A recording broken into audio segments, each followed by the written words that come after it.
So this is going to be a very short introduction to Maya, mostly how to use it on a very surface level, so you can access some tools that Maya might do better than other programs that you're used to using, right? So here's a brand new scene in Maya. Let's talk about some navigation stuff at first, right? It's pretty different from Max ZBrush in the sense that the Alt key in combination with your mouse is going to drive everything. So if I hold down Alt and I left click and hold, I can rotate. If I middle mouse click, I can pan, and if I Alt and right click, I can zoom in and out. So Alt key plus mouse buttons is going to help you navigate your way around your scene.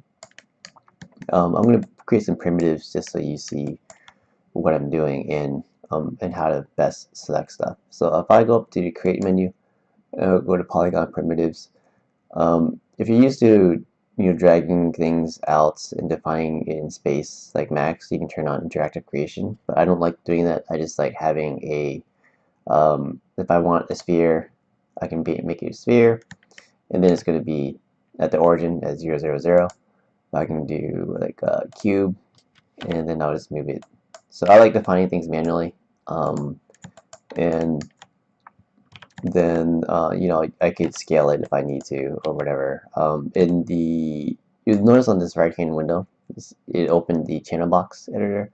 So the channel box has all your basic information about this object. So you have your translate, your scale, rotate values here. So I could input these in manually, offset it in 10 units.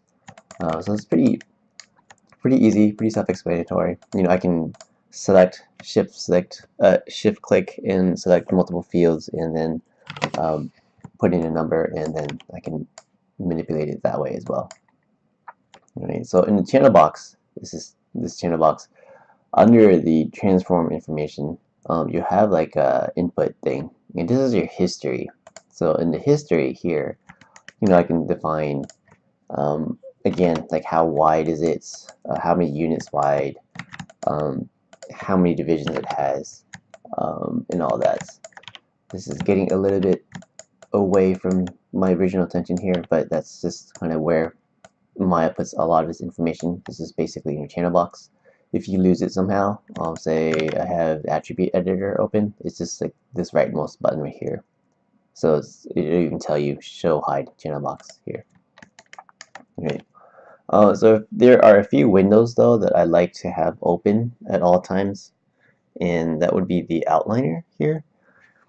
And I have in my custom shelf, I have a bunch of commands already pinned here, but for you it'll probably be empty, right? So let's open up the outliner, right? So under Windows, outliner, it's just going to give you a list of basically everything in your scene. Right? List, you can double click in the list and rename your objects. Pretty easy stuff. And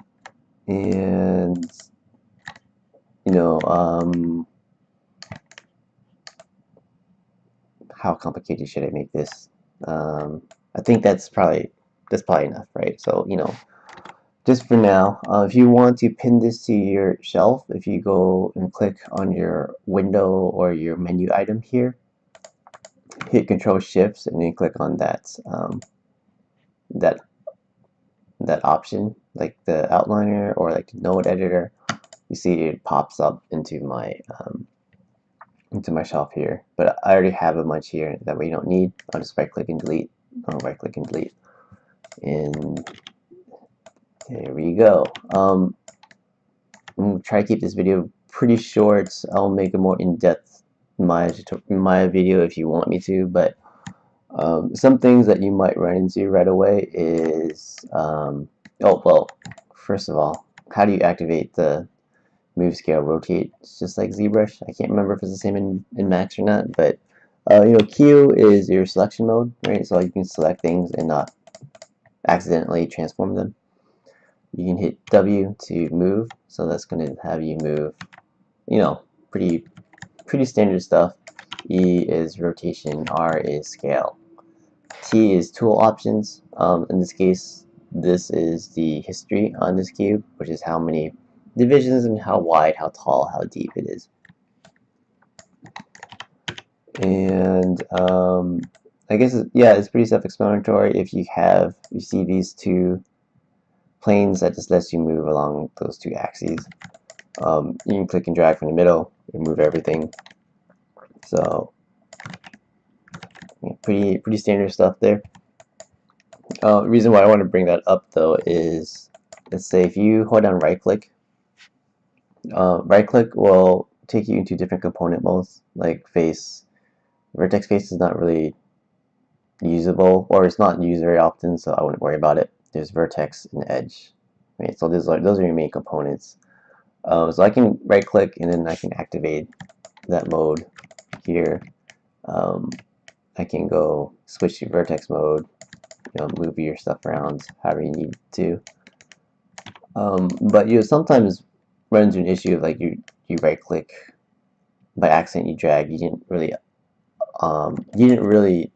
engage in operation, but it's in component mode anyway. So but then as you try to click sometimes and you're trying to select, it's just not going to let you. So just make sure you go back, you right click over your object, or off your object too, it doesn't matter. And you just go to object mode, and then you're good. And then you can work on that global scale. And I think I'm going to keep it at that, and I'll make some more targeted specific videos next.